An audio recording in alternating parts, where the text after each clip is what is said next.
Well, it's Groundhog Day. Again. And that must mean that I am Professor Robert E.G. Black, and this is the Groundhog Day Project. It's one of those infinite time loop situations you might have heard about. It's a thing where the same day keeps happening. Time.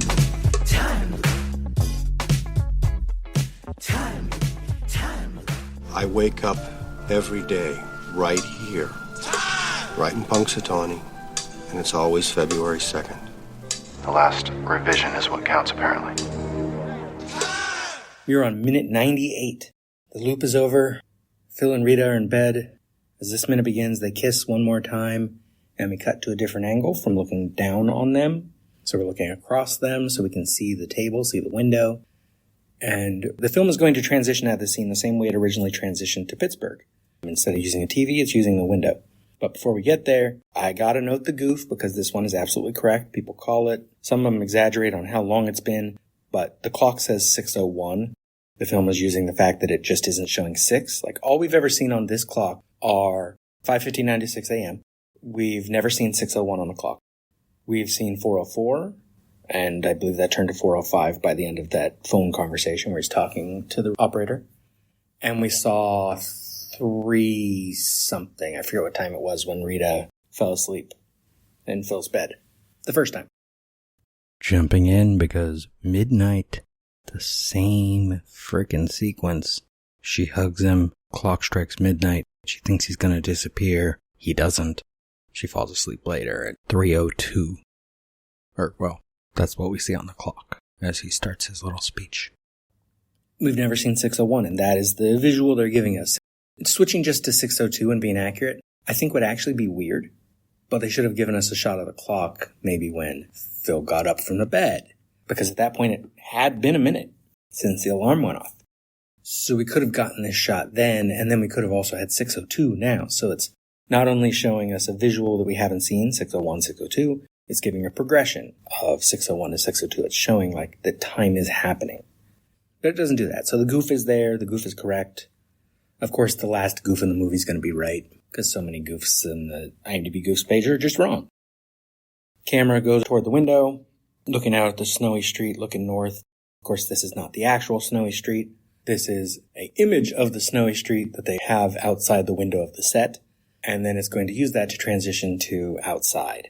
And so then we are outside. Phil and Rita come out the stairs. We get a reverse shot looking up the street again, and then back to Phil to say, as they're still coming down the stairs, it's so beautiful. And they get to the bottom of the stairs, and this is the Rita the robot scene. Her standing when Phil went to steal the groundhog was a little awkward, but also she was blurry and in the distance, so it didn't matter that much. Here she is front and center, really obvious, but it's like they forgot to tell her what to do, and so she has no lines, and she's just supposed to react to him. So what does she do? Is he says something, and she just rotates to face him. And her hands are in a weird position. It feels like a robot. And, my cynical take is she's just playing a part and she's not really into this. But also, he's going to say some weird things right now. I was talking last minute about how magical it was and how great it was. And I think this minute kind of ruins it.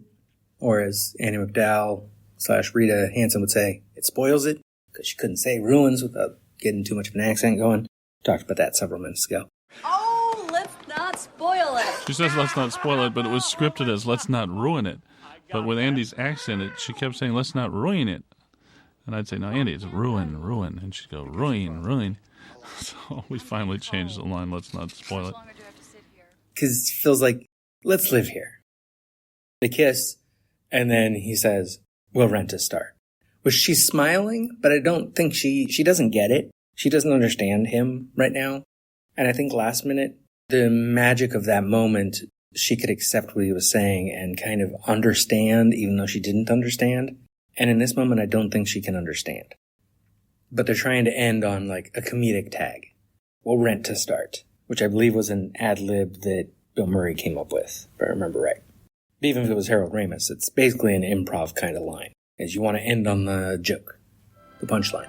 It's very hard to put a button on a scene in one line, but Bill came up with I came up with let's live here, and then he had such a cynic, he had to add we'll rent to start. But I think this movie could have afforded to end with Like, imagine if it ended last minute. It was the end of a very long day. Is there anything I can do for you today? She says, I'm sure I can think of something. They kiss, and then we get the same shot of the camera going past them, past the clock, to the window. Roll credits. That's beautiful. It's not funny. It is heartfelt. It is nice. This tag is not great. I get that it's funny. We'll Rent a Start is stupid humor, but it's still humor. But I think it kills a little of the magic for me from last minute. And then we get our final song cutting in as, they don't go to the fence until next minute, right? So we'll talk about that and the final shot of the film next minute. These last few episodes, or a couple episodes here, we'll do kind of short because I imagine the final episode of this season is going to be, I don't know what it's going to be, but I just feel like it's going to be me ranting for a while. In a good way. We'll see. So there's not much here other than my message from this minute is I think it kills the magic of last minute. Is it beautiful? Yes. Is it funny to say let's live here? Kinda. Is it funny to say we'll Rent a Start? Yeah, kinda. But I don't think we need the funny tag. It's like when slasher films do that final tag where like the dead body, the eye opens. Or a hand pops up out of the grave. Well, that's not even a slasher film, that's the Carrie ending. That's probably in some other some slasher or some other horror films too, but the Carrie ending. The person having a nightmare where we think the killer's back, or the indication that the killer will be back. We don't necessarily need that tag. I understand why those tags exist, but the more I see them, the more I don't like them. And the more I see this movie, the more I dislike this scene, because this scene kills the last scene. And if you kill the last scene, you're decreasing the magic, and that makes the scene before not work as well. And that makes the scene before not work as well, and creates this retroactive domino effect. That's kind of a problem. Song comes in, what a day this has been, and that's a great cut for the minute. What a day this has been, because yeah, as Phil said last minute, it was a really long day, or a very long day. It has been. Don't start getting into the math again, people. That's not what I mean. Any day that's longer than 24 hours is a long day. And so many days that are 24 hours are long days. And you can be exhausted so easily if you have too much going on and things are expending a lot of your physical energy, your emotional energy, your mental energy for dealing with stuff, dealing with too much stress, dealing with too many responsibilities. It can get to you, of course. We all know this. But also that's why we have art.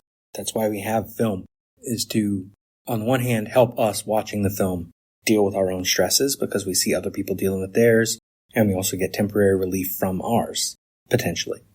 But also, films that have messages give us ways to fix our own life.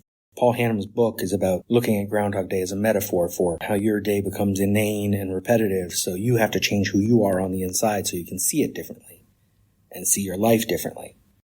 That's the message of the film. You can only change you. So if things aren't going well, the first step might be to change yourself. Change your perspective. Change the way you look at things. Change the things you value. Are there outside situations that we can also change? Absolutely. You know, I've had political rants in this season talking about how we should resist things the government is doing, how we should actively protest against genocide in Gaza, about what's going on in Ukraine, so many other country things that I can't even think of off the top of my head because those things get all these headlines, and then stuff with the Epstein list. I'm recording this in the middle of July, so if none of this stuff feels current anymore, yay, I guess? Or did they get forgotten? Did they get forgotten or did they get fixed? I'm betting they didn't get fixed because nothing gets fixed in the real world. So all you can really fix then, still, although this is a more cynical idea than the film presents, still the thing you can change is yourself. You have to be able to deal with it, or you have to be able to actively get involved in changing it, just like changing yourself. If you're not the problem, if your perspective is not the problem, then yes, go do something about the worldly thing that needs fixing. Even if it's just speaking up about it. I'm almost 50 years old.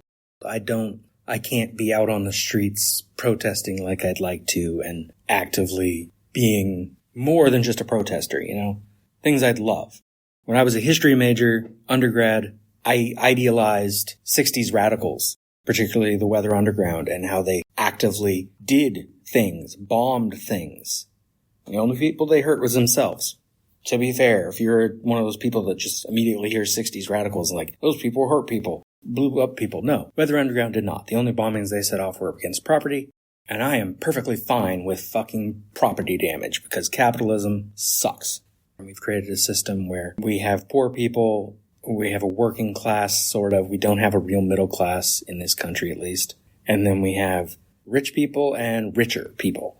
And the people that are really rich are the ones with all the power because they have all the money and all the influence. And Citizens United made that even worse. And it is so hard to go back on certain decisions at that level. Like, how do you reverse Citizens United when the people who campaign against reversing it are the people who are given all the power from it? How do you stop a president who makes executive orders that cause horrible things to happen when Congress and Supreme Court abdicate their ability to check his power? And what does the average person do? Is this an appropriate rant for Groundhog Day? It may not feel like it, but also absolutely, because what is Groundhog Day about? It's about life. It's about caring about other people. It's about realizing that other people around you matter. Most Americans are Phil Connors. I think I know where I'm going with the rest of this season, and I think it's going to be just this rant several times. Maybe by the last one I'll get more optimistic. But right now I'm just kind of sad. Because now I'm just thinking about all the things I feel powerless to change. With my students, I teach speech classes for like freshman level, Speech 101. A lot of what I teach is that class, just in different places. I used to tell them when you're doing a persuasive speech, like, make your solution practical. Like, explain to this audience what this audience can do about solving the problem. Even if all you can really do is suggest that we vote or contact our representative. The problem is all of those practical things they were throwing in for most of the problems that are worth talking about don't work. Voting doesn't work. We need an overhaul of the system, and we need our two-party system in particular to be broken. We need to stop voting as if it is a war between one side and the other. It isn't good versus evil. It's not us versus them. We need to be Phil Connors and realize we're stuck in this town, this small town, or this small country. Even if it's a big country, whatever, it's still a country. You need to recognize that your community actually matters and not pretend that what makes your community matter or how you protect your community is by destroying everyone else. That is not how you fix anything. Israel will not fix its problems even if it kills everyone in Gaza and the West Bank. It will still have its problems. It will still be the Zionist nightmare that has way too much power in the world. America will not fix its problems by getting rid of its immigrants. All they'll be able to do is just invent the next scapegoat and get rid of those people. Hell, they already do that. They go after trans people, they go after gay people, they go after poor people, black people. Anyone who looks foreign can be profiled and detained by ICE. Because Americans have been raised, have been trained, have been manipulated into being awful. And I don't mean that every individual person is awful, but there is inherent awfulness to what many Americans are. And I think it's by design. And I don't mean design like a conspiracy, like someone set out to make it that way. I just think collectively we created a situation where money buys power, money buys influence, and influence corrupts. And corruption means you do horrible things and then you either cover them up or you brag about them until everyone admits that they would do the same thing if they were in your position. And we need more people to not pretend like it's okay that rich people get away with shit. Anyway, that's minute 98. This is what happens when you kill the magic, Ramus. If you just ended the movie last minute, it would have been perfect. Perfect fucking ending. But you had to add this extra tag. You had to give us the shot outside. And I understand the impulse to do the shot outside. You can't end in the bedroom because you have to end with Phil going on in his life and he has to go out of the Cherry Street into a new day. The new day is outside. I get that.